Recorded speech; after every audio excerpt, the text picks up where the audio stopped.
Je m'appelle Vanessa, j'ai 37 ans. Il y a 3 ans, j'ai mis au monde mon premier enfant, Marius. Et mes 9 mois de grossesse m'ont marqué à vie.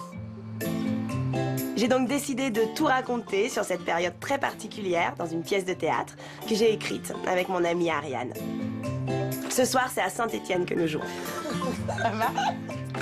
On a du monde ce soir? Assez plein. Et Marius, ça a été? Non, pas du tout. Toujours, mais c'est toujours le lundi, quoi. Quand il faut le remettre à l'école, c'est un vrai calvaire, quoi. Donc rien n'était possible, quoi. Je veux pas m'habiller, je veux pas manger, je veux pas ceci, je veux pas me lever, je veux me coucher. Ariane, on s'est rencontrés en 2006. On jouait un spectacle et on s'est retrouvés donc plusieurs années plus tard. Et c'est sur ce spectacle-là où on est tombées enceintes, en fait, toutes les deux. On se disait qu'on avait beaucoup de choses à dire sur la grossesse, qu'on tenait un sujet et qu'il y avait moyen d'en faire un spectacle. On fait le focus sur le corps de la femme, sur le rapport à toutes les infos qu'on n'a pas. Ce spectacle, c'est tout ce que j'aurais aimé qu'on me dise sur la grossesse. On a un discours quand même, on raconte quelque chose effectivement de réel, ça touche au réel, c'est pas que de la vanne, c'est pas que de la blague, c'est organique presque ce qu'on raconte, même si on l'enrobe après d'humour. Hop, tu gardes sur des...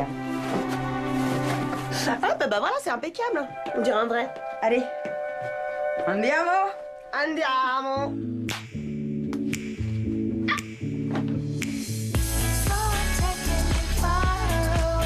La salle est pleine, à nous de jouer.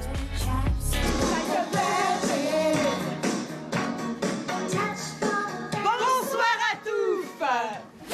Oh, j'ai mal, j'ai grosse, je me sens pas belle. On va faire sortir le bébé. On va faire sortir le bébé. C'est pas lui qui va décider. C'est pas lui qui va décider.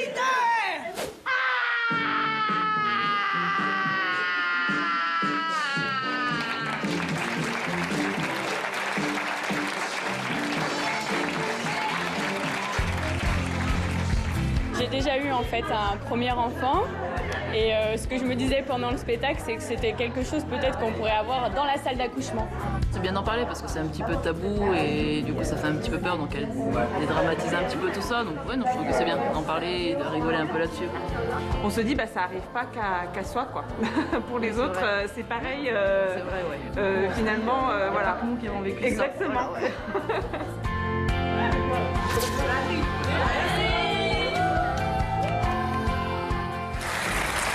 Bonjour à tous, merci de votre confiance. Vous l'aurez compris, nous retrouvons cet après-midi pour parler grossesse, et pas n'importe laquelle, celle qui plonge le couple dans l'inconnu, celle qui peut parfois faire un peu peur, la toute première. Alors nous accueillons Alexiane et Nicolas. Bonjour à tous les deux.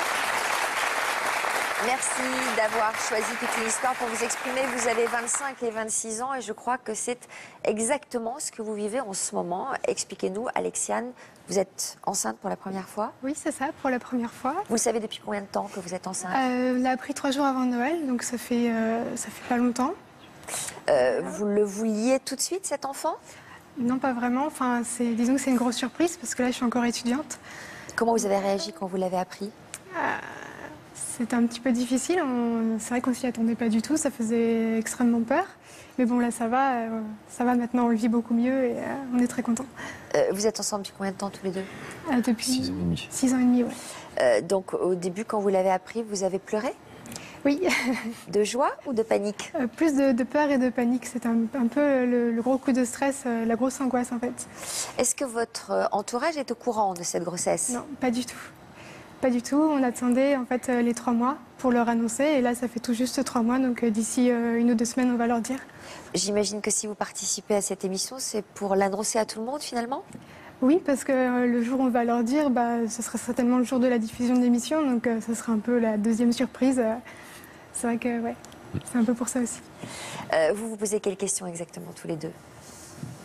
Bon, c'est pour des questions techniques pour la suite, peut-être. Techniques Techniques au niveau... Des questions techniques quoi, sur la grossesse? Sur la grossesse ou même sur après, tout ce qui va falloir... quoi, on doit penser en fait à changer de logement. Oui, c'est-à-dire tout ce qui est de l'ordre matériel, comment Voilà, assumer l'arrivée d'un bébé peut-être. Le côté pratique, Le logement, les financier, finances. le logement, ouais. Vous en êtes où, vous? Moi, je suis étudiante, donc après, mes parents m'aident un petit peu tous les mois, mais c'est vrai que Nicolas travaille, heureusement, mais Vous êtes étudiante dans quoi? dans le secteur de la mode et la confection de vêtements, en fait. En quelle année? En deuxième année de BTS, donc là, je vais bientôt terminer mon année. À la fin de l'année, justement, je serai à 7 mois de grossesse. Donc normalement, ça devrait aller, je vais pouvoir aller jusqu'au bout. Mais c'est vrai qu'après, j'envisageais éventuellement de faire une licence en alternance. Ça va pas être possible là pour cette année, donc c'est vrai que ça remet un peu tout ça en cause. Mais bon, après... Vous pas grave. habitez ensemble tous les deux? Oui. Oui. Bon, donc ça déjà c'est fait. Il y a quand même un petit espace pour le bébé, une petite chambre? Là, en ce moment, Non, pas du tout. on n'a qu'une seule chambre en fait. C'est pour ça qu'on pense au déménagement. Alors on ne sait pas encore si on reste dans la même région ou si on retourne vivre chez nos parents. Enfin, dans la même région qu'eux. Donc du coup, c'est vrai que le déménagement, ça va être soit un déménagement qui va se faire en quelques kilomètres, soit en 600 kilomètres, quoi. C'est vrai que c'est pas mal d'organisation à prévoir. On va voir. Qu'est-ce que vous faites comme travail? Je suis technicien dans le poids lourd. D'accord. Quel est le plus stressé des deux? Peut-être toi. Peut-être moi, oui. Peut-être lui. Parce que c'est vrai que moi, je me suis peut-être emballée, enfin pas emballée rapidement, mais j'ai tout de suite vu le côté positif.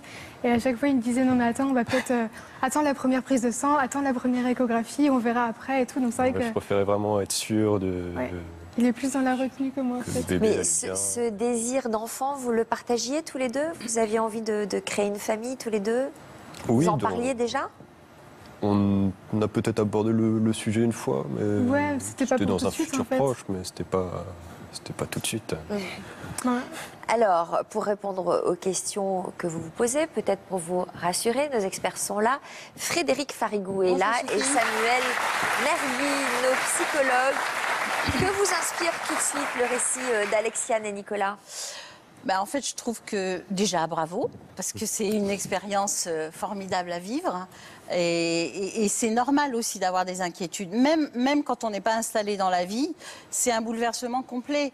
Et c'est vrai que c'est une expérience qui change complètement votre rapport au monde.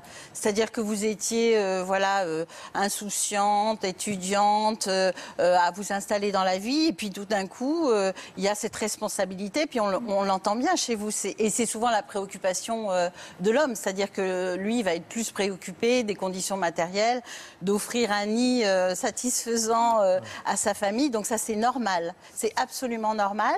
Et c'est une expérience transformatrice. Donc c'est vrai que les 9 mois qui sont là, c'est aussi ce qui permet de se rassurer. Vous voyez, déjà, ça va un peu mieux qu'à l'annonce. Donc, il y a des choses qui se mettent en place. Et puis, après, il y a le bonheur d'accueillir un enfant. Donc, ça, c'est aussi important d'accueillir toutes les émotions contrastées que ça peut faire vivre. Et pour moi, c'est une mue, en fait, cette grossesse. C'est-à-dire que c'est vraiment un passage de vie qui a autant d'intensité que le passage de l'enfance à l'adolescence. Et on change d'état. C'est-à-dire que d'enfant de ses parents, on va devenir parent de son enfant. Donc ça, c'est quelque chose, on devient parent.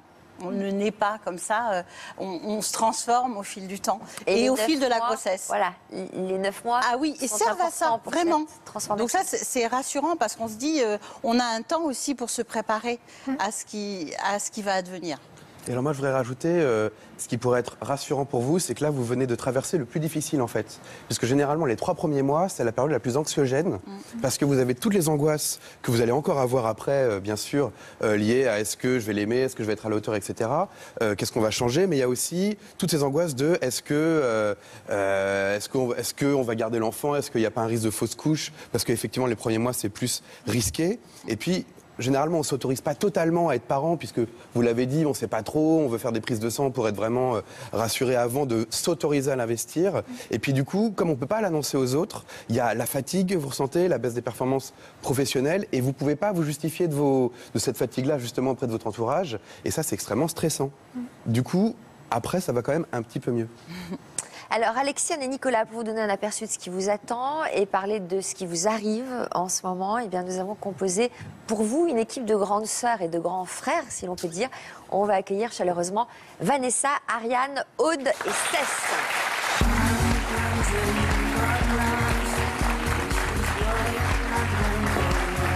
Bonjour, merci merci d'être là. Bonjour. Bonjour. Bonjour. Alors, bonjour à tous. Merci d'être là. Vanessa et Ariane, nous vous avons découvert un petit peu plus tôt, en début d'émission, dans ce reportage que nous avons diffusé. Et on l'a vu, votre expérience de la grossesse vous a inspiré une pièce de théâtre. Alors, avant d'entrer dans le vif du sujet, qu'est-ce que vous avez envie de dire à Alexiane et Nicolas? Je vais pas être très originale, mais félicitations. Merci. C'est une super aventure qui commence avec plein de nouvelles choses à découvrir et plein de surprises. Plus ou moins bonnes, des très très bonnes. Plus ou moins bonnes, avez-vous dit? Il y a beaucoup de moins? Non, il n'y a pas beaucoup de moins.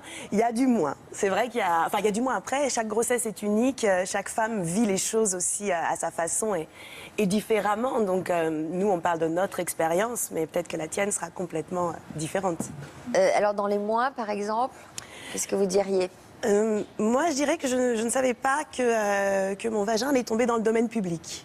Et ça, c'est quelque chose d'extrêmement surprenant, puisque quand on est enceinte, on est quelque chose de plutôt un peu fleur bleue, on est dans les émotions, en fait, et on se confronte très rapidement au corps médical, et qui, lui, effectivement, n'est pas dans l'émotion, hein, c'est sa spécialité. C'est sa spécialité, voilà, exactement. Et du coup, oui, c'est... Voilà, après, on va à la boulangerie, on dit pas bonjour, on écarte les jambes, c'est un peu spécial. Ariane, la question qui vous brûlait les lèvres? Eh ben, je ne savais pas si au moment du passage du bébé, il n'y aurait que le bébé qui allait sortir, quoi. Je crois que c'est une question que beaucoup de femmes se posent, à savoir, à ce moment-là, est-ce que je vais me faire caca dessus? Est-ce que tout le monde sera... Enfin, c'est des questions pas glam du tout. Vous posiez ces questions-là? Ah bah oui, évidemment. Frédéric, vous posiez ces questions-là? C'est vrai? Et est-ce qu'on peut faire un truc pour l'éviter? En fait, la vraie question, c'est est-ce que je peux éviter de me faire caca dessus au moment de l'accouchement? C'est le genre de questions que vous vous posez? C'est un peu tôt, non? J'en ai entendu parler, après, j'espère que ça m'arrivera pas. Mais... Alors, je me suis jamais posé cette question. Vous aussi, vous l'êtes posée? Oui. Ah oui, bien sûr. Oui. Non, mais c'est quasiment angoissant. Après, quand on est au moment de l'accouchement, il se passe quelque chose de tellement fort qu'on s'en fiche, en fait. C'est plus la question. Mais pendant, ça Alors, on va voir le public. Et qui a accouché dans le public? Est-ce que vous avez toutes posé cette question-là? Oui. Qui s'est posé cette question-là? Qui ne se l'est pas posée? Ah, bah, vous voyez, les avis sont partagés. Je sais pas, moi, il me semble qu'on est concentré sur autre chose, sur le fait que ça se passe bien, sur le fait qu'il y a un enfant qui va arriver. Moi, je pensais pas à ces à côté. Alexia, les premières questions que vous vous êtes posées? C'est est-ce que je vais être malade? À quel point je vais être malade? Est-ce que je vais être très fatiguée? Est-ce que pour mes cours, ça va me gêner ou pas? Est-ce que ça va se voir rapidement? Est-ce que mes camarades de classe vont s'en rendre compte ou pas? Est-ce que parmi vos camarades de classe, comme vous dites, il y a d'autres jeunes femmes qui ont un enfant, qui sont enceintes? Non, pas du tout. Elles sont beaucoup plus jeunes que moi. Elles ont une vingtaine d'années, enfin elles ont 20 ans, donc non, pas du tout. Et du coup, c'est un peu ça qui est frustrant, parce que déjà, je ne peux pas leur dire, mes amis les plus proches. Et après, je sais que le jour où je vais leur en parler, comme elles sont beaucoup plus jeunes et qu'elles ne connaissent pas ça, je serais toujours aussi frustrée finalement de ne pas avoir l'expérience de quelqu'un qui connaît ça. Mais bon, après, je pense qu'elles sont très contentes. Décalées. Oui. Alors Ariane, vous, il paraît que vous étiez focalisée sur... Enfin, ça tournait beaucoup autour des toilettes, des désagréments. Non, c'est pas vrai. C'est un truc qui m'a... Enfin, on m'avait pas prévenu. On m'en avait pas parlé, globalement. On va pas dire félicitations. Alors par contre, un petit truc, tu vas galérer. Mais par contre, oui, j'ai eu des mésaventures. Ça veut dire que très tôt dans ma grossesse, je me suis retrouvée avec des problèmes de constipation, puisqu'il faut en parler. Et je me suis retrouvée enfermée 1 heure chez une copine. Donc pas chez moi, chez elle, à devenir blanche, mâle sur les toilettes et avoir peur de pousser, parce que j'avais peur de perdre mon bébé, quoi. À peu près à ton stade de la grossesse, c'est-à-dire que c'est un moment où on n'a pas encore vraiment vu notre gynéco, on a 0 information, si on est un peu maladroite, on va sur le net et on lit n'importe quoi. Et donc voilà, et donc j'étais vraiment très très mal, je suis allée à la pharmacie, elle me dit pas de problème, voilà, un paquet de suppositoires, ça va aller beaucoup mieux pour vous jusqu'à la couche. Alors on va s'arrêter là, on va se tourner vers nos psy.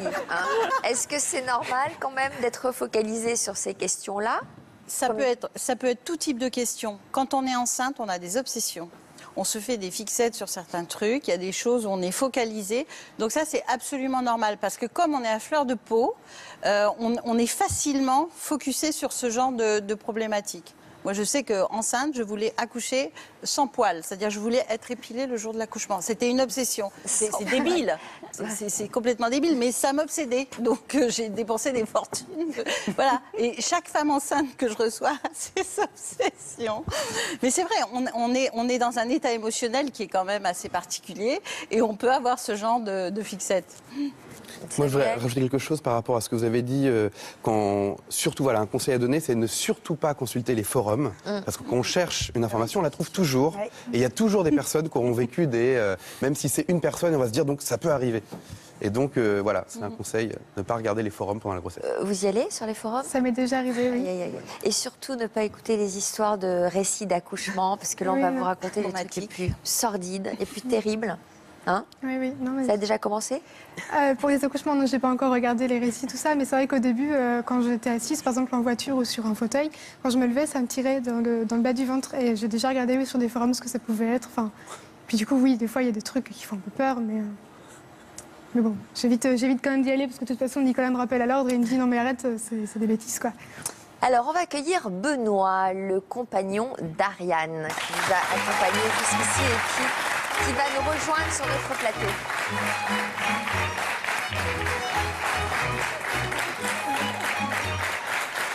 Bonjour. Benoît. Oui. Comment ça va?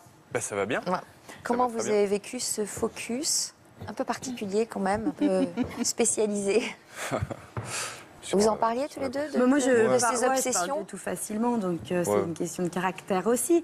C'est plus facile d'en parler à son homme, en tout cas pour moi, qu'à son gynéco, c'est stupide. L'inverse devait être beaucoup plus évident, parce là on en parle sur un plateau télé, et franchement je suis pas non plus super à l'aise, je peux vous dire que j'ai d'autres passions dans la vie, mais c'est vachement important, n'empêche. D'en parler? Ah bah oui. De le partager? D'avoir cette info, de démystifier en fait. C'est pas qu'il ne soit pas un problème, c'est juste ça. Alors, vous êtes d'accord qu'il vaut mieux en parler à son gynéco qu'à son mec? Ah bah oui, oui. Donc ça, c'est un conseil qu'on peut retenir. Les psys confirment? Parce que ça peut quand même freiner un peu la libido quand même. Un petit peu, on peut parler de la libido. Ah oui, c'est important d'oser poser des questions au corps médical, parce que justement, le problème, c'est qu'à un moment donné, c'est un peu un travers. L'hypermédicalisation, à la fois, ça fait que les femmes se font moins confiance, mais en même temps, elles n'osent pas poser les questions qui les préoccupent vraiment.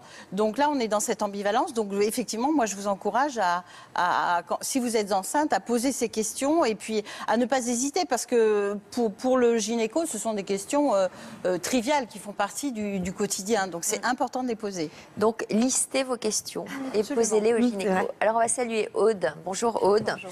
Vous êtes blogueuse, vous avez 30 ans et un peu comme Alexiane, vous êtes tombée enceinte sans vraiment vous y attendre. Oui. C'était en septembre 2014. Pour vous aussi, j'imagine que c'était un saut vers l'inconnu. C'était un grand saut vers l'inconnu, ouais.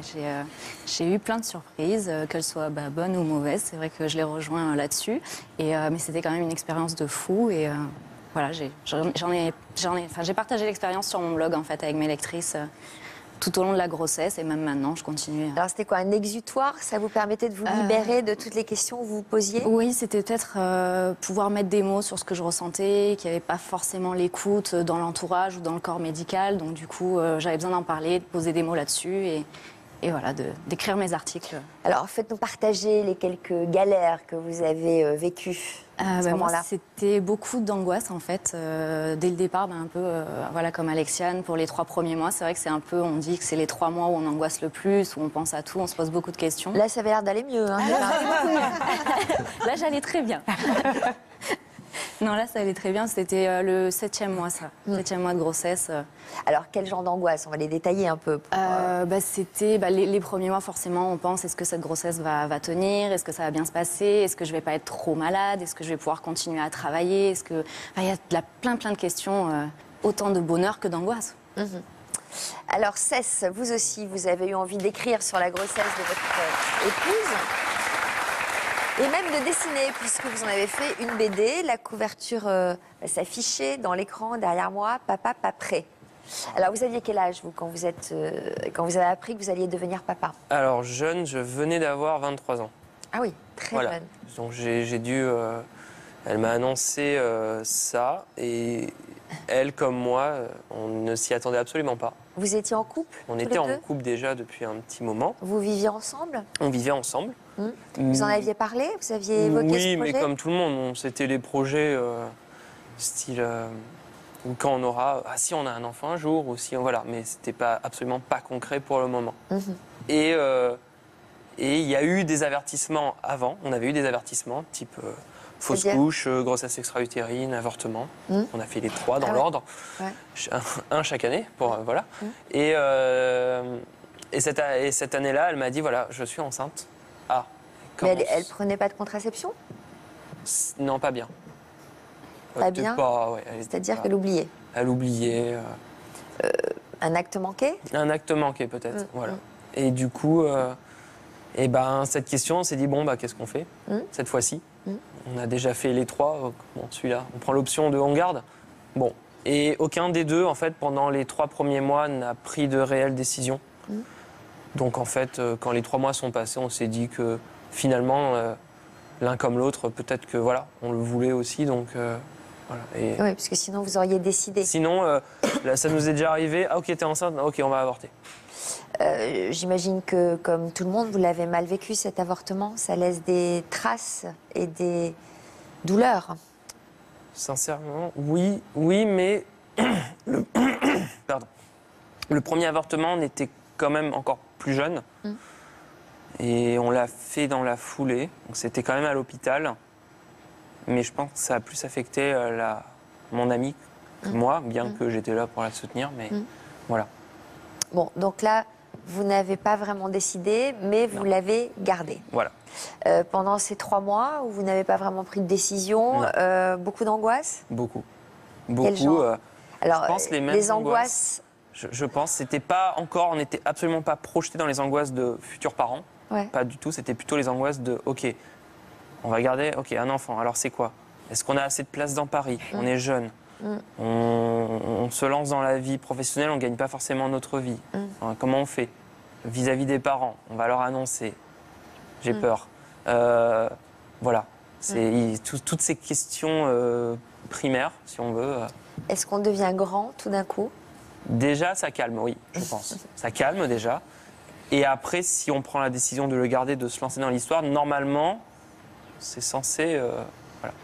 On grandit avec, au fur et à mesure de la grossesse. Il paraît que vous avez fait des tonnes de tests de grossesse, des tests urinaires. La première fois, oui. Quand elle m'a dit je suis enceinte, j'ai dit ok, bouge pas, je vais chercher un test. On était dans un parc. J'ai dit quoi? Non, maintenant. J'ai fait maintenant. J'espère qu'elle a envie de faire pipi parce que maintenant on va le faire. Et voilà. Elle s'est cachée derrière. À la pharmacie, j'en ai acheté peut-être 3 ou 4. Non. Je crois. Oui, c'est 3. Et comment elle a fait pour faire le test? Elle est allée derrière un arbre et... Non, il y avait les toilettes publiques du parc. Bon. Ouais. Les toilettes publiques, elle était... Au début, elle voulait pas, c'était affreux, mais j'ai dit non, il faut maintenant, je veux savoir. Et alors, vous avez attendu sur un banc? Oui. Oui, on a attendu Et alors, quand vous avez vu les 2 barres? Les 3 tests étaient positifs. Alors... Ah, elle a fait les 3 d'un coup? Oui. Et en fait, chacun... Les 3 d'un coup, bon. Là, elle a mis les 3 en même temps. Et alors chacun a affiché leur truc. Et tous les deux, vous avez réagi comment? On voyait les trucs apparaître au fur et à mesure parce qu'ils n'ont pas chacun le même temps de réponse. Et du coup, ok. J'ai dit, putain, ouais, t'es vraiment enceinte? Ouais. Et elle c'était fini, on l'avait déjà perdue à côté sur le banc. C'est-à-dire, elle était quoi, évanouie, angoissée, prostrée? Ah ouais, ça, c'était fini pour elle. Là. C'est-à-dire silencieuse ou au contraire, elle exultait? Non, stressée, apeurée, ça allait pas. C'était pas la bonne nouvelle, là. Bon, Alexiane, il paraît que vous avez aussi une anecdote concernant ce test de grossesse. Oui, je l'ai fait le matin et tout de suite, je me suis mise à pleurer. J'ai eu très très peur et je suis allée voir Nicolas tout de suite, mais il était encore dans le lit, en fait, à moitié endormi. Et je l'ai réveillé et je lui ai dit, oui, c'est positif. Il m'a dit, quoi, c'est positif? Je lui ai dit, le test c'est positif, je suis enceinte. Il m'a dit, t'es sûre? Et il m'a dit, attends, on va vérifier avec la boîte. Donc on a regardé les 2 traits, oui, vous êtes enceinte et tout. Bon, ok. Du coup, il m'a dit tout de suite, tu appelles le médecin tout de suite, tu prends rendez-vous et tu as fait une prise de sang dans la journée ou demain, et voilà. Bon. C'est ça. Et Ariane et Vanessa, le test, ça s'est passé comment? Le test pipi, c'est toujours un petit peu compliqué, en fait, hein, parce que quand on l'achète, globalement, on n'a jamais fait ça. On regarde la notice. Il faut faire avec le premier pipi du matin, d'accord? Bon, il est 4 h du mat. C'est le premier pipi du matin. J'y vais pas. Non, j'attends 5 heures. Quand est-ce le matin? Et puis voilà, faire pipi sur sa petite languette. Alors, pas le premier jet, le deuxième jet. Enfin, on dira, est-ce que je peux bien Il faut bien viser. Il faut bien viser. Il ressort, t'es comme ça. Et puis... En général, on en a plein les mains aussi. Oui, c'est ça. Bah, oui, la totale. Oui. Et puis voilà, puis ça s'affiche le petit plus. J'en étais assez convaincue parce que j'avais quelques jours de retard et j'étais réglée très précisément, quoi, comme une horloge. Donc c'était juste pour confirmation.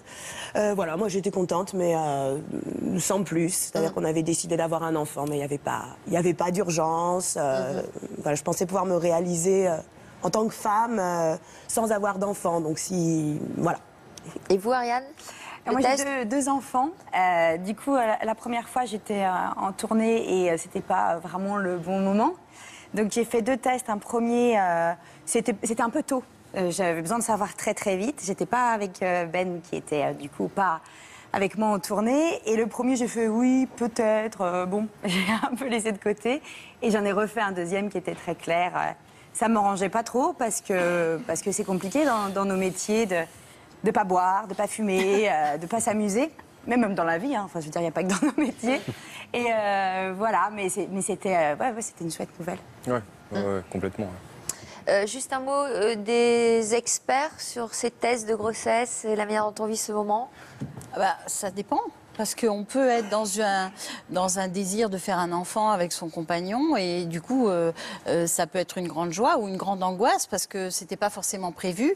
Et vous l'avez très bien expliqué, c'est-à-dire qu'il y a eu tout un moment où on est dans la réflexion, on se dit qu'est-ce qu'on va faire, est-ce qu'on le garde, est-ce qu'on le garde pas. Et cette période-là, elle n'est pas facile. Donc, Et c'est vrai que parfois, on s'imagine que ça va être l'un des plus beaux jours de notre vie d'apprendre comme ça. Et en fait, on croule sous les angoisses. C'est ça. Ben oui, parce que d'un coup, il y a tout ce qui va avec, toutes les responsabilités que ça représente et un changement de vie radical. Donc il y a tout ça qui vous tombe dessus et vous vous dites, oh là là, et là vous prenez la mesure de ce que ça représente. Et en fait, ce moment-là, il peut être terrifiant. Parce qu'on peut et vous avez des conseils peut-être à donner pour le vivre le mieux possible, ce moment-là? Enfin, le mieux possible. Parce que souvent, il y a des ratés, par exemple, quand on l'apprend seul, avec un test, et dans la manière de l'annoncer à l'autre, quand on commence à crouler sous les angoisses, on ne le fait pas toujours de la meilleure manière, de la manière la plus adroite. On fait ce qu'on peut.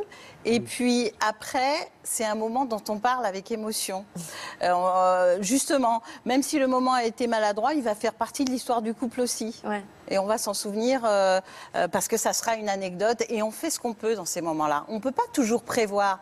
En fait, le problème, c'est qu'on est dans une société où on croit qu'on peut tout prévoir. On peut contrôler son image, son poids, le moment où on va faire un enfant. Mais non, la vie, c'est pas comme ça. C'est plus compliqué. Et puis, il y a des désirs inconscients qui se manifestent d'une manière répétée et qui font qu'il y avait probablement un désir d'enfant de votre côté, mais qui était difficile à assumer. Donc, tout ça, c'est pas contrôlable. Samuel, vous êtes très attentif. Oui, je suis attentif parce que je suis d'accord et qu'à mon avis, l'angoisse, elle est surtout le plus souvent liée à l'imprévu. Oui. Et qu'à partir du moment où c'est un projet et qu'on en a très envie, ça va être plutôt de la joie quand même. D'ailleurs, parce qu'on aura anticipé, on aura déjà eu ces questions-là avant et donc on sera moins débordé par l'angoisse sur le moment. Alors, il y a un autre moment important, un moment émouvant, Nicolas. C'est le moment de la première échographie. Comment vous avez vécu tout ça? Moi, c'est vraiment là où j'ai réalisé que c'était quelque chose de réel, quoi. Donc vous étiez tous les deux, vous avez regardé l'écran. Voilà, dans la petite salle sombre. Enfin, c'était vraiment une petite salle intime. C'est vrai que et on a vu cette petite chose bouger. On voit quoi? Un cœur qui... La première, on a vu ses petits bras qui bougeaient. Déjà, la première? On en a fait 2 en fait. On en a fait une toute première pour dater la grossesse en fait, pour savoir depuis combien de temps j'étais enceinte, et la deuxième à 12 semaines. Donc c'est cette photo-là. Et là, on l'a vraiment vu bouger. On a vu ses petits bras, ses petites jambes bouger. Il a ouvert la bouche. Et alors là? Là, c'était peut-être la petite larme. Là, on se dit. Moi, c'est ce qui m'a aidé, je pense, là, à relativiser sur tout ce qui va se passer. Ouais, c'est-à-dire là, on craque. Dans tous les cas, il sera là.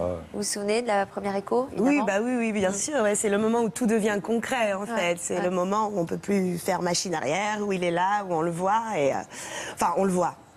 On le voit, c'est-à-dire c'est quand même tout petit, quoi. C'est-à-dire qu'on regarde l'écran et... on s'extasie, on est quand même la maman, hein, donc super, non, ça c'est la vessie, d'accord, très bien. C'est vrai ça. Ok, bon, non, je le vois pas, donc le mec il sort sa sonde vaginale quand même, sans rien dire, sans prévenir, une espèce de mayonnaise transparente dessus, le préservatif, et puis évidemment on est accompagné du papa qui veut vivre ce moment magique en notre compagnie et qui sort complètement consterné en demandant j'ai bien vu ce que j'ai vu.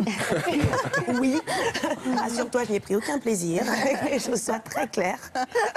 Et c'est toujours, voilà, après c'est vrai, on entend le cœur du bébé, on entend, c'est quelque chose d'assez magique, mais c'est pareil, pas que, quoi. C'est toujours cette confrontation entre côté émotion et puis voilà, le corps médical qui fait son job et qu'on est très contente qu'il le fasse bien d'ailleurs. Hein.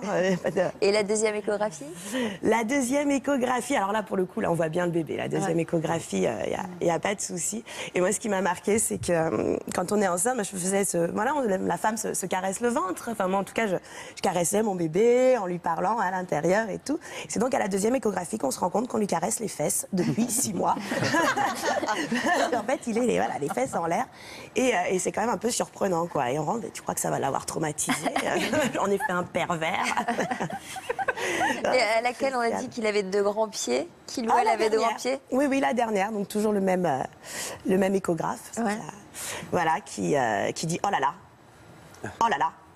Alors là, c'est vrai que le visage de l'échographe, on est complètement scotché à la moindre mimique. On essaye de tout analyser. Ça veut est-ce que tout est normal? Est-ce que là, ça veut dire qu'il y a quelque chose? Et bon, le mien était un taciturne, quoi. Hein, donc, Et alors là, il dit oh là là. Et oh là là, oh là là, oh là là. Alors, quoi? Oh là là. Il a des grands pieds. Mais comme si c'était quelque chose. Et puis c'est tout, stop. Pas d'autre explication, quoi. Donc on se dit, est-ce qu'il va pouvoir sortir avec ses grands pieds? Est-ce que ça va pas bloquer? Non, mais surtout, vous avez dû vous demander si c'était une particularité physique qui pouvait permettre de déceler une anomalie. Une anomalie, ou tout simplement, enfin voilà, on lui a cherché un métier tout de suite, on a dit, il sera marin. Il aura une bonne prise au ventre. Non, mais ça peut paraître idiot, mais je suis rentrée angoissée avec cette information, quoi. Mon fils a des grands pieds, aura des grands pieds. Et alors? Non, il a des pieds un petit peu grands, mais enfin, non, rien d'anormal. C'est ce que vous avez regardé tout de suite quand il est né, j'imagine? Oui, c'est ça. Et c'était le cas? Ses pieds. Non, en fait... Non. Bon. Non, je crois même que c'est un moment de la croissance normale où en fait, parce que du coup on a regardé les mesures en fait sur les échographies et je crois que c'est un moment où le pied pousse en fait plus vite que la jambe. Enfin voilà, et après ça se rattrape, tout se remet en ordre. Et vous, Cess, alors, cette première échographie? Moi j'y étais pas à la première. J'y étais pas parce que je travaillais à ce moment-là et je pouvais pas. Et j'ai fait la deuxième. Donc oui, effectivement, la deuxième, quand on l'a fait, on ne s'attend pas à ce que le bébé soit déjà à un stade aussi avancé. Oui, il y a des bras, des jambes et tout. Et surtout, c'est marrant parce qu'il y a le cœur qui bat et tout de suite, ça vous calme. Donc vous êtes attendri, mais bien sûr. Non, parce que vous en parlez en étant... Il y a un moment où vous avez vécu des émotions quand même, où vous avez exulté, où vous avez pleuré, où vous êtes un peu lâché, quoi. Jamais devant le gynéco ou la personne qui faisait la radio, parce qu'on restait quand même. Mais après, oui, bien sûr. Ni devant une caméra.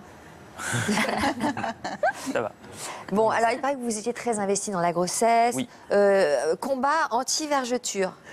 Ah là là, ça. C'est-à-dire qu'est-ce que vous avez fait pour les combattre? En fait, quand j'ai fait... Quelle est la solution? En fait, je massais ma femme avec de l'huile d'amande douce, tous les soirs. C'est bien.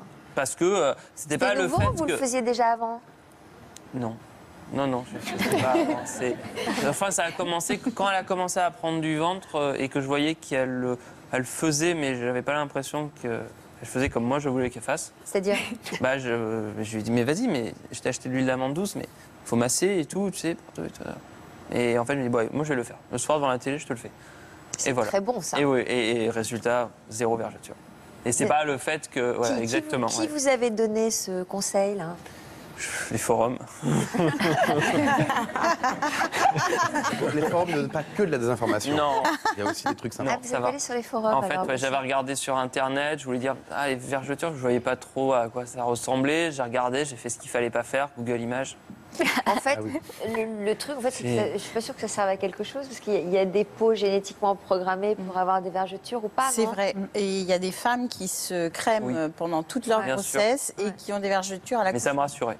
Bon, d'accord. Ça me rassurait. En tout cas, et puis, c'était ma manière de dire, écoute, mais c'est bien. Je peux rien faire de plus, je vais essayer. C'est super agréable parce que c'est en même temps de l'autonomie, vous touchez le bébé. Et au fur et à mesure des mois, ça a permis de rentrer en contact avec l'enfant. C'est difficile cette période pour certaines femmes parce qu'elles sont stressées, elles ont tout le temps besoin d'être rassurées. Moi, c'est quelque chose que j'ai vécu aussi. Et c'est vrai que la proximité du compagnon, qui se sente concerné, qui aille chercher de l'info, etc., mais je trouve ça hyper important. Ça fait en sorte que la grossesse soit vraiment plus sécure et puis toute cette bienveillance autour de son corps aussi. Je trouve ça super. Benoît, vous avez fait ça, vous? Non? Dis la vérité. Non? Ah, peut-être j'étais quand même moins, je pense, moins impliqué, moins à fond que ça. C'est vrai que j'étais peut-être un petit peu plus détaché de tout ça. En même temps, c'était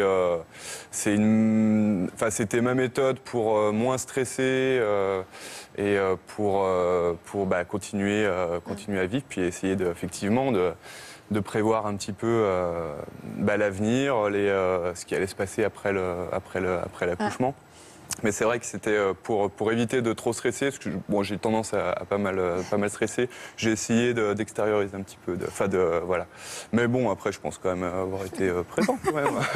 J'étais là, physiquement, j'étais présent. Quoi. Ah oui. C'est des moments un peu difficiles quand même pour une femme. Il y a des femmes qui tout d'un coup se mettent à exister en étant enceintes, en trouvant qu'elles n'ont jamais été aussi belles et qui vivent ça dans une plénitude absolue. Et puis à l'inverse. C'est-à-dire qu'on se sent devenir ronde, moche, pas désirable, on devient jalouse, on regarde les autres femmes. C'est ce qui vous est un peu arrivé? Voilà, il me semblait bien que ça m'était adressé. Oui, les 3 premiers mois ont été, 4 premiers mois ont été extrêmement difficiles. De nausées, de mal-être, de fatigue, de douleur. Voilà, en plus j'étais migraineuse, donc ça veut dire que c'est un moment où on ne peut plus prendre de médicaments, on ne peut plus se soulager. Donc tout ça est très difficile. Une espèce de crise d'acné que j'ai pas fait à l'adolescence, qui d'un seul coup... Voilà, c'est des nausées qui arrivent quand on a l'estomac vide. Moi, c'est ce que j'avais. Donc, toutes les 2 heures, obligée de manger. Donc, en 4 mois, déjà. C'était la nuit, c'était catastrophique, quoi. Toutes les 2 heures, si je mangeais pas... Et alors, ça se traduisait comment? Par de l'agressivité, par de la jalousie, par une envie de dormir, essentiellement. Hein. Ouais. J'ai pas la force de rien, l'envie de rien. Et tant qu'on n'a pas fait cette première échographie, en fait, on se dit, mais... Pourquoi tout ça? Pourquoi tant de douleur, tant de mal-être? Est-ce que tout ça en vaut le coup? Est-ce que ça va durer 9 mois? Parce on dit souvent les 3 premiers mois, mais quand on a passé les 3 premiers mois et que ça continue, on se dit, mais 9 mois, ça va pas être possible. Enfin, je suis trop mal, quoi. Voilà, et quand on n'a pas ce désir vraiment profond d'enfant, c'est un peu difficile de passer dessus. Tout le monde vous dit c'est pour la bonne cause, mais quand vous en voulez, mais sans être vraiment convaincu à 100%... Et vous, Ariane, la féminité? Moi, je voulais vraiment cet enfant et les contraintes. J'étais prête à accepter les contraintes qu'elle est avec. Après, je n'avais pas imaginé l'étendue des contraintes. Je fais un petit peu attention quand même, mais c'est notre angle d'attaque, en fait. C'est pour ça que... Mais oui, non, moi, j'étais un petit peu... dépourvue. Moi, mon problème, c'était dépourvue d'informations et je voulais surprotéger mon bébé. Donc, du coup, voilà, j'avais acheté un petit coussin que je me mettais sous le ventre. En fait, une fois qu'il est là et que ça va, et que ça se voit, ça va. Ça gère. On te laisse passer aux caisses prioritaires. Il n'est pas là ou pas? Oui, il paraît que vous faisiez des petits scandales à répétition. Oui, hormonalement, j'étais sacrément modifiée, ouais. Il me semble que je suis... Vous êtes devenue agressive? Non, mais j'ai plus conscience du danger. Comme si les codes existaient plus. J'ai quand même... J'étais en train de faire des soldes pour mon petit garçon, enceinte de Zélie, bien enceinte. Il y a un camion qui m'empêchait de sortir de ma place. Et je suis montée dans le camion parce que c'était ouvert, il y avait les clés sur le contact. j'ai klaxonné comme une malade déjà pour qu'on s'intéresse à moi. Enfin, c'était la moindre des choses, une femme enceinte. Et j'ai déplacé le camion. Et le gars, il est sorti. Évidemment, on partait avec son camion, quoi. Un gros camion? Ouais, un énorme camion. Est-ce que ça vous fait rire parce que c'est votre domaine? Ah bah voilà, c'était non, c'était pas toi, mais ça aurait pu. Et donc au début, lui, il était agressif, il voulait me casser la gueule. Hein, et puis il a vu une femme enceinte sortir, il a rigolé, il a dit non, mais je vais vous déplacer. Moi, il fallait que je sorte de ma voiture, tout simplement. Oui, après, il ne peut plus rien nous arriver. On traverse des passages de la rue, on regarde à peine à droite et à gauche. Je suis enceinte, donc il ne va rien m'arriver. Aude, vous aussi, vous étiez très malade pendant vos 9 mois de grossesse? Pendant les 4 premiers mois, principalement. Et après, c'est un peu revenu sur la fin. Désolée. Alors, vous avez de bons conseils, puisqu'il paraît que vous avez tout testé pour aller mieux. J'ai testé beaucoup de choses. Alors, par exemple? J'ai testé déjà au niveau de l'alimentation, parce que j'ai eu beaucoup de nausées, mais moi, c'était tout le temps, en fait. Même si je mangeais, ça me calmait pas, donc c'était vraiment tout le temps, nuit et jour. J'ai testé de manger du gingembre, j'ai testé de boire avec une paille, parce que dès que je buvais, j'étais pas bien non plus. Enfin, j'ai testé plein de petites techniques et plein d'aliments particuliers pour essayer d'aller mieux. Qu'est-ce qui marche, alors? Franchement, avec moi, il n'y a pas grand-chose qui a marché. Mais après... Ça a été rassurant. Hein. Non, mais c'est bien de tout tester. Par contre, c'est vraiment bien de tester un peu toutes les petites choses qu'on peut entendre à droite, à gauche. Après, on voit ce qui nous convient ou pas. Là, il n'y a pas vraiment de danger, parce que de toute façon, c'est de l'alimentation. Donc, tester du gingembre ou un petit crackers au matin, c'est pas très dangereux. Mais si ça peut calmer, ça peut être bien. Donc, Sur la modification hormonale? C'est un bouleversement énorme qui provoque des comportements effectivement où c'est les montagnes russes émotionnelles. C'est-à-dire que la femme peut sembler caractérielle, mais en même temps, elle est dans une forme de toute puissance aussi. C'est-à-dire que le fait d'être enceinte, ça peut aussi donner ce sentiment tellement d'invulnérabilité parce qu'on est en train de fabriquer un enfant que ça peut avoir des comportements où on est dans cette toute-puissance. Donc ça, effectivement, les hormones, c'est pour ça que la bienveillance et le côté rassurant des hommes est très important parce qu'ils ne doivent pas s'affoler aussi de tous ces changements et ce côté bienveillant et rassurant est très important parce que ça permet de traverser ça au mieux. C'est ça, il y a un lâcher-prise pulsionnel. Ouais. Donc ça peut aussi bien donner des idées fixes, des obsessions, des sautes d'humeur. On peut être très chiante, par exemple. Mais ça peut aussi donner des actes irréfléchis, impulsifs, ou au contraire, être totalement shooté aux hormones, être euphorique, planer un peu. C'est un bouleversement hormonal. Un lâcher-prise pulsionnel, on l'avait jamais entendu. Mais c'est ce que vous avez dit, c'est-à-dire qu'en temps normal, on a une inhibition, en fait. On a des règles sociales, la politesse, on se comporte correctement, et puis là, tout d'un coup, paf, les codes explosent, il n'y a plus de codes. Alors, autre moment très sympathique qui permet d'entendre des anecdotes souvent savoureuses et rassurantes. L'accouchement, 16. Tiens, on va commencer par... Vous étiez présent? Oui. Ah oui, j'étais présent. On appréhendait beaucoup ce moment. Si jamais ça se déclenche, comme tout le monde imagine, c'est ça y est, t'as les contractions, il faut y aller, le sac il est fait et tout. Et nous, ça a été... Pardon. Nous, ça a été vraiment... on a eu un doute, on a été à l'hôpital, ils ont vérifié, et à partir du moment où elle est rentrée à l'hôpital... Un doute sur quoi? En fait, elle avait eu des pertes, et on s'est dit... On était à 2 jours du terme, en fait. Et un matin, elle va aux toilettes, et elle avait eu une perte, et on doutait. On a dit, bon, l'hôpital est au bout de la rue, on y va, on va juste vérifier. C'était 5 h du matin. On est rentré dans l'hôpital. Résultat, elle avait une fissure, donc le travail avait commencé. Ouais. À partir de là, elle ne pouvait plus quitter l'hôpital. Donc on dit, écoutez, vous devez rester là. Donc la fissure, elle va se faire, les contractions vont arriver, tout le travail va se faire jusqu'à l'accouchement. Du coup, on est resté 24 heures et le lendemain aussi jusqu'à l'accouchement, 16 heures. Et les douleurs avec qui sont arrivées au fur et à mesure, toute la nuit de contractions. Et vous êtes resté là tout le temps? Moi, je suis resté là tout le temps. Dans quel état? Au début, ça va, parce qu'elle avait, elle non plus, pas de contractions, tout ça. Et au fur et à mesure que ça commençait à arriver, elle s'est calmée un peu dans le lit. Et vous êtes à côté, puis vous commencez à avoir la courbe de contraction qui fait ça. Une fois, c'est drôle. Et au fur et à mesure, ça fait comme ça, comme ça, comme ça. Elle te serre la main.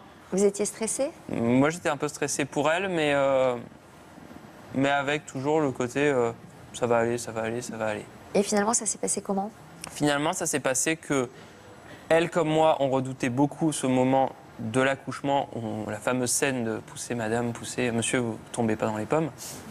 Je savais pas, voilà. Et on nous avait prévenu que peut-être il y aurait une césarienne. Et finalement, après tout le travail, la fièvre qui arrivait, le col qui s'ouvrait pas, ils l'ont emmené, malgré la péridurale, tout Ça a duré très longtemps. Ouais. Et ils l'ont emmenée en salle finalement pour une césarienne. Ça a duré 15 minutes. Donc elle est partie. Moi j'ai attendu dans la porte à côté, qui paraissait interminable, les moments d'attente. On attendait. Ah, des pleurs. Ah, c'est pas le mien. Ah, non, c'est pas le mien. Vous avez reconnu les pleurs du vôtre? Non. J'ai la sage-femme qui arrivait vers vous, quoi, avec. C'est à vous, monsieur. Voilà. C'est votre fille. Et alors? Oui, bah après vous êtes dans votre. Ils vous le donnent et vous êtes dans votre bulle. C'est un peu irréel en fait. On le reprend, vous observez de loin. Comme c'était une césarienne, il y avait des petits soins à faire, ils l'ont mis en couveuse. Et du coup, vous observez. Parce que le temps qu'on s'occupe de votre femme, après, vous êtes dans la salle avec cet enfant dans la couveuse. Donc mais vous étiez près de votre femme? Non, elle n'était pas là. Elle est arrivée à 1 heure après. Ouais. Donc moi, j'ai eu le temps de tourner autour et d'observer, compter. 1, 2, 3, 4, 5, 1, 2, 3, 4, 5, c'est bon, tout est là. Oh, elle est trop mignonne. Oui. Elle s'appelle comment? Tess. Elle est trop jolie. Ouais. Voilà. Très jolie, très jolie petite fille. Alors, Benoît, vous étiez où vous, pendant l'accouchement? Moi, j'étais présent sur les deux accouchements. Dans la pièce de travail? Oui, dans la pièce de travail. À quel endroit? Bah, sur le côté, j'ai tourné un petit peu. Je vous sens pas vraiment pleine face, quoi. Je vous sens un peu dans le décor derrière, non? Non, j'étais vraiment à côté. Non, je voulais assister à tout. Je me suis mis en mode combat, montée d'adrénaline, faut y aller. La main. Voilà, on se pose pas de questions. Voilà. Alors moi, en plus, j'ai un petit peu l'appréhension du milieu médical, du sang, tout ça. Mais je pense qu'il y a vraiment une montée d'adrénaline, un truc qui fait qu'on pense plus à tout ça, on se pose plus de questions, on est là. Et puis moi, j'avais vraiment envie de voir. De voir l'arrivée du petit, enfin des deux, quoi. C'était voilà, je voulais être là pour. Ouais. Ça s'est bien passé? Oui, ça s'est bien passé. Bah, deux accouchements différents. Hein. Le premier très long, péridurale, tout ça, arrivée du bébé, plaf, ah bon. Et j'ai réalisé qu'il était là quand on me l'a enlevé. Quand il est allé à la nurserie, là, j'ai pleuré toute la tension et tout. Et j'ai dit non, vous me l'enlevez plus jamais. Par contre, je vous le laisse cette nuit, mais après, il n'y a pas moyen. Et Zélie, ça a été 20 minutes parce que je l'ai préparé autrement. J'étais prête, hein, j'avais déjà vécu ça. On est arrivé en catastrophe. Lui, il voulait aller se garer bien au parking correctement pour ne pas prendre de prunes à la maternité. J'ai dit, tu restes ici. On est venu m'aider. Je ne pouvais plus avancer, hein. Elle était là. J'aurais aimé accoucher debout et vraiment pied. Et en fait, on m'a allongée pour vérifier. Pas de péridurale, pas le temps. Vous êtes prête? Je suis prête, poussez. C'est vrai? Et elle est sortie comme ça? Elle est sortie comme ça, fallait y aller, ouais. Fallait y aller, c'était le moment. Et vous, Vanessa? Alors moi, j'avais de grandes ambitions concernant mon accouchement. J'avais longuement réfléchi et je voulais un accouchement naturel. Donc j'avais fait un projet de naissance. Ah oui. Dans l'eau, j'avais rédigé, oui. J'avais choisi exprès un hôpital physiologique, voilà. Pas dans la nature, quoi. Non, pas dans la nature. Mais je voulais... Pas chez vous non plus. Pas chez moi non plus. Bon, mais je voulais, une pièce avec une piscine, un ballon pour me soulager éventuellement des douleurs que je supporterais très très bien sûr. Avec, il y a des endroits où on peut se pendre et puis effectivement, dans la mesure du possible, accoucher, se pendre. Non. On précise. Oui, c'est important quand même. Se suspendre. Se suspendre, voilà. Et donc voilà, idéalement, j'aurais aimé accoucher accroupie, en faisant de la gravité, qui paraît quelque chose, voilà. Et puis les douleurs ont commencé un petit peu et je dis bon ça va si c'est ça, on va tenir hein. Ça fait mal quand même. Parce que le projet c'était aussi d'accoucher sans péridurale. Sans péridurale, voilà. Oui, vraiment en mode nature quoi. Et donc ça commence à faire mal, vraiment. Puis ça commence à faire vraiment très, très mal. Mais vraiment très mal. Comment je me suis roulée par terre de douleur. Voilà. Donc j'appelle la sage-femme. Je dis maintenant, il me faut la péridurale. Et comme elle avait lu mon projet de naissance, elle était là pour me soutenir et aller dans mon sens. Donc elle me dit, on va attendre encore un petit peu. On va essayer de... non, par contre, maintenant, la péridurale. Et puis il s'est trouvé que c'était trop tôt. Que le col était de toute façon pas assez dilaté. Donc j'ai dû attendre. Et quand l'anesthésiste arrive, on a juste envie de l'épouser, quoi. C'est juste... C'est juste magique, quoi. Et après, ça s'est bien passé? La péridurale, c'est quand même exceptionnel, quoi. À part le moment où il la pose, parce que la péridurale regarde pas la taille de l'aiguille. Les hommes, ouais. Non, ça, il ne faut pas regarder. Et donc... Ça, c'est à Lisbonne? Oui, c'est à Lisbonne, exactement. Ouais. J'étais à 6 mois, je crois, de grossesse. Et donc, voilà, la péridurale, on se tord de douleur. Enfin, c'est contraction sur contraction. Vraiment, on maîtrise plus son corps, quoi. Donc, il y a un mec qui vous tient comme ça. Et surtout, bougez pas. Hein, parce que si je vous rate, c'est la catastrophe. Non, mais je peux pas ne pas bouger, quoi. Je suis dans un état, je fais ce que je peux, je suis au max, vraiment, quoi. Et donc, voilà, il y en a un qui tient, l'autre qui pique pile poil au bon endroit. Et fait bien mal aussi, en plus. Et, mais par contre, en 20 minutes... Oui. Non, mais en 20 minutes, il n'y a plus de douleur, quoi. C'est-à-dire que... Tu peux dormir. Tout est oublié. J'ai dormi, moi, avant Mais alors après, est-ce que vous avez pu pousser, quand même? Parce qu'aujourd'hui, on a dû progresser par rapport à mon époque. Oui. Mais à l'époque, on avait du mal à pousser. C'était pas bien dosé. Ouais, ça dépend comment c'est dosé. Mais là, c'est bien dosé, c'est-à-dire qu'on sent les contractions, on sent son ventre qui se contracte, mais sans la douleur. Donc effectivement, pour pousser, il n'y a pas de... On est super guidés par les sages-femmes, on n'en parle pas souvent. Et franchement, c'est une histoire, c'est quand même une histoire de femmes, la grossesse. Il y a des sages-femmes hommes, quelques-uns. Mais c'est vraiment un petit moment, on n'a jamais été présenté avec la sage-femme qui est en face. Et il y a une connexion, elle te tutoie direct. Elle te dit pousse, Milette, pousse. Non, si, et je sais pas, il y a un truc, un feeling. Ouais. Et voilà, on est comme de la même famille dans cette famille des femmes, quoi. Et puis après, on se revoit plus, mais tu l'oublies jamais. Enfin, c'est vraiment. Et Aude? Alors vous gardez un souvenir mitigé des jours qui ont précédé l'accouchement? C'était mitigé parce que je savais que j'allais accoucher incessamment sous peu, mais j'avais pas l'impression que ça allait arriver là dans l'immédiat. C'était au terme de la grossesse? C'était au terme, ouais. Et en fait, j'ai accouché 4 jours plus tard. Du coup, j'ai dépassé le terme et là, j'ai découvert une nouvelle facette de la grossesse parce que quand on dépasse le terme, j'ai l'impression que c'est un peu... tout est flou, en fait, pour tout le monde. Donc, du coup, ils devaient me déclencher en césarienne. Et finalement, ils ont décidé de me faire accoucher par voie basse. Donc, on a pu le faire par voie basse, mais chimiquement, du coup. Alors, vous avez parlé d'une image de ponton. C'est quoi le rapport? C'est qu'en fait, moi, j'avais toujours eu cette image. J'en ai fait un rêve juste avant, d'ailleurs, où j'avançais sur un pont et j'allais me jeter dans le vide parce que pour moi, c'était vraiment l'inconnu. Et du coup, voilà, j'avançais sur mon petit pont et j'allais sauter dans le vide. C'est le grand saut vers l'inconnu. Et alors, qu'est-ce que vous avez ressenti quand le bébé est arrivé? C'était fou. Enfin, je crois que c'est les secondes de ma vie qui sont les plus folles, les plus... j'ai encore plein d'émotions quand j'en parle, mais c'est incroyable, quoi. On ne peut pas oublier ces secondes-là, quoi. Le moment le plus fort de cette aventure, ça a été quoi? Moi, je me souviendrai toujours du moment où je suis rentrée à la maison avec Ben et Éloi, donc notre premier enfant. Et voilà, on sort de la maternité et ça y est, à toi de jouer, quoi. Donc c'est un havre de paix, de bonheur. C'est le plus beau moment de ma vie.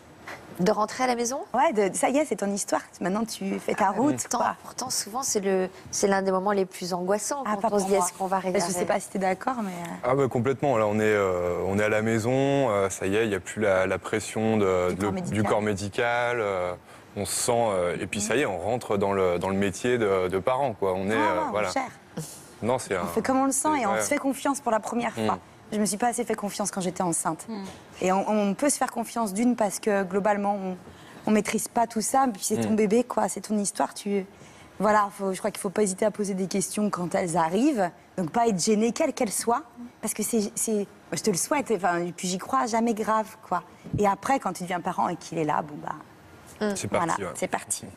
Peut-être un conseil au moment de l'accouchement qu'est-ce que vous diriez, Frédéric? Le moment de l'accouchement, effectivement, tous les parents n'ont pas forcément ce discours. Ça peut être effectivement très angoissant de se retrouver chez soi, d'être livré à soi-même et de ne pas savoir forcément faire.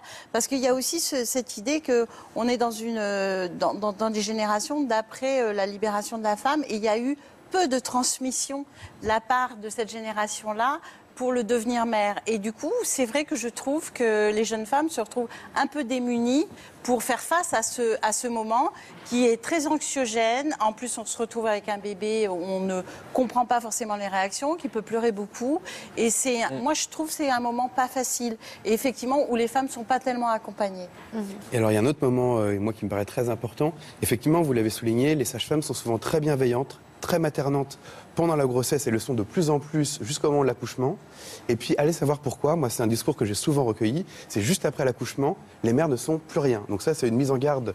À la limite, si vous devez craindre quelque chose, c'est peut-être ce moment-là. C'est que après l'accouchement, il n'y a pas de suivi psychologique, par exemple. Donc là, il y a la douleur, il y a ce bébé, on ne sait pas comment. Est-ce qu'on doit l'allaiter, comment on s'y prend. C'est pas évident. Et puis, il peut y avoir parfois un baby blues parce qu'il y a les hormones qui tout d'un coup se redésorganisent.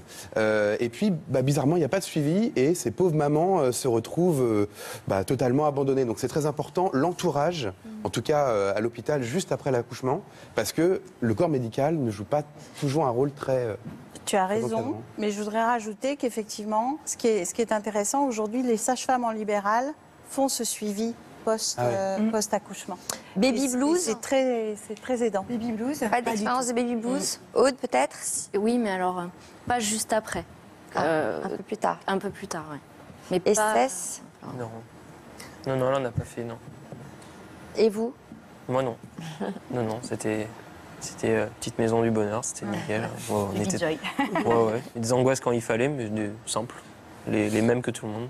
Bon, alors pour conclure, Nicolas et Alexiane, qu'est-ce que vous retenez? Est-ce que vous avez envie de reposer une question? Comment vous allez repartir? Soulagé, rassuré? Soulagé, ou encore plus inquiet? Non, un peu rassuré, je pense que ça aide de voir qu'on n'est pas seul et que finalement ça se fait bien, même s'il y a des moments un peu difficiles où peut-être que oui, voilà, l'accouchement ça va faire mal, tout ça, mais je pense que c'est que du bonheur qui nous attend en fait. Donc voilà. C'est ce que je retiens en fait de tout ça, ouais. Vous viendrez nous présenter votre bébé? Oui. Vous viendrez nous raconter comment votre famille a reçu cette nouvelle, puisque vous allez leur demander de regarder l'émission? Oui, on va leur dire. Leur annoncer avant et l'émission juste après. Dans la foulée, on va leur dire. C'est dans la même journée. Ouais. Eh bien, bonne chance pour cette grossesse. Je suis sûre, va très bien se passer. Merci à tous d'être venus nous voir. Merci pour votre humour et pour ces anecdotes. Merci à nos experts et merci à vous pour votre fidélité. Comme chaque week-end, vous pouvez nous retrouver dans votre version féminin. Pour l'heure, on se retrouve tout de suite pour un nouveau numéro de l'Histoire continue qu'on peut placer dans la catégorie du polar, puisque nous aurons le plaisir de retrouver deux hommes, le comédien Philippe Carrois et l'écrivain Marc Lamola. Le premier a été policier à l'écran, tandis que le second l'a été dans la vie. Il se prépare actuellement en coulisses. A tout de suite. Merci.